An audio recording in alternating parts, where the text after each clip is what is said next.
Good evening बच्चों, स्वागत है आपका मेरे यूट्यूब चैनल पर। आज मैं हिंदी के क्षितिज के काव्य खंड के तीसरे पाठ जो जयशंकर प्रसाद जी का है, उनके द्वारा लिखी गई कविता आत्मकथ्य का हिंदी अनुवाद बता रही हूँ। इसमें कवि अपनी प्रेयसी का वर्णन करते हुए कहते हैं, जिसके अरुण मिस होता है लाल, कपोलो मिस होता है गाल। कहते हैं जिसके, यानी कि वो अपनी प्रेयसी का वर्णन कर रहे हैं यहाँ पे, तो कहते हैं कि जिसके लाल गालों और उसकी जो मतवाली मतवाली सुंदर छाया में, यानी कि जिसके लाल, जो मेरी प्रेयसी थी, उसके सुंदर लाल जो गाल थे और मस्ती भरी उसकी सुंदर छाया थी। उसके बाद वो कहते हैं कि अनुरागी उषा लेती थी निज सुहाग मधु माया में।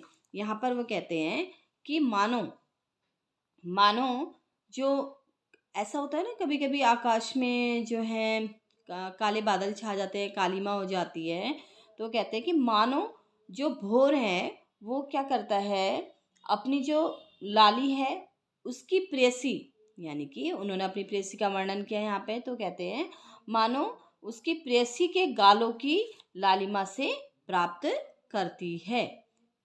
उसके बाद वो कहते हैं परंतु अब जो है अनुरागी उषा लेती थी निज सुहाग मधुमाया में। अब उसके बाद वो कह रहे हैं उसकी स्मृति पाथे बनी है थके पथिक की पंथा की।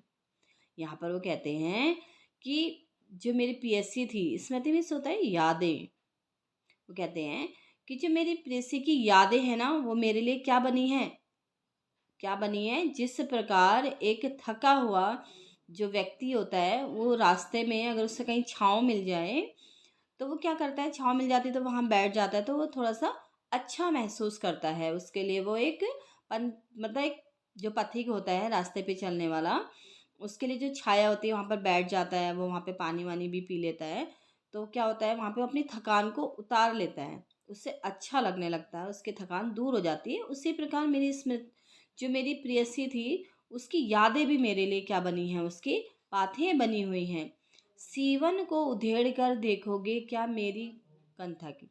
वो कहते हैं कि जो मेरे जीवन में जितने भी दुख थे या जितने भी मेरे जीवन में दुख आए, उन दुखों को मैंने क्या कर दिया है, सिल लिया है। तो सिल दिया है मैंने उन दुखों को। तो अब तुम क्या चाहते हो कि क्यों, क्या तुम उन जो मेरे दुख थे उनको तुम जो जो मैंने सिल दिए हैं उनको उधेड़ उधेड़ कर देखना चाहते हो। छोटे से जीवन की कैसे बड़ी कथाएं आज कहूँ। यहाँ पर जयशंकर प्रसाद जी कहते हैं कि मेरे जीवन की जो जो मेरा जीवन है, मेरे जीवन में जो भी घटित हुआ है, उस चीज़ों को बताने के लिए, अपनी जो भी घटनाएं घटी हैं उनको बताने के लिए ये जीवन भी मेरे लिए क्या पड़ जाएगा, बहुत छोटा पड़ जाएगा। क्या यह अच्छा नहीं है कि औरों की सुनता रहूं या सुनता मैं मौन रहूं।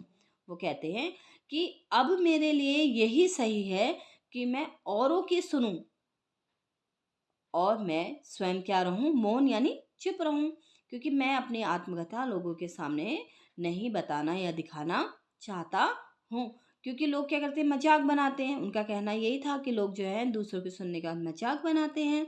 इसीलिए वो कहना चाहते हैं कि अब मेरे लिए यही अच्छा होगा कि मैं क्या करूं, औरों की सुनूं और मैं चुपचाप मौन रहूं। सुनकर क्या तुम भला करोगे मेरी भोली आत्मकथा का। यहाँ पर जयशंकर प्रसाद जी कहते हैं कि क्या सुन करके या देख करके तुम क्या भला करोगे मेरा। यानी कि वो कहना चाह रहे हैं मेरी जो आत्मकथा है वो तो बहुत भोली भाली है, और सुनकर तुम क्या भला कर दोगे मेरा, यानी कि तुम मेरे सुख और दुख को सुन करके मेरे साथ क्या अच्छा कर लोगे। अभी समय भी नहीं है, थकी सोई है मेरी मौन व्यथा। वो कहते हैं कि इस समय अब मेरे पास बिल्कुल भी क्या नहीं है, समय नहीं है, और मेरे साथ जो भी घटित हुआ है, मेरी जो भी कहानी है वो इस समय क्या हुई है, थकी हुई है। यानी कि अब जो है मेरे जीवन में जो कुछ घटित हुआ, जो कुछ भी हुआ है, उन सब से मैं क्या हो चुका हूँ, थक गया हूँ। अर्थात मैं अपनी आत्मकथा नहीं लिखना चाहता हूँ और मैं कैसे रहना, मैं मौन रहना चाहता हूँ, चुपचाप रहना चाहता हूँ, क्योंकि मैं जानता हूँ कि समाज में लोग क्या करते हैं, दूसरों की सुनने के बाद उसका मजाक ही बनाते हैं।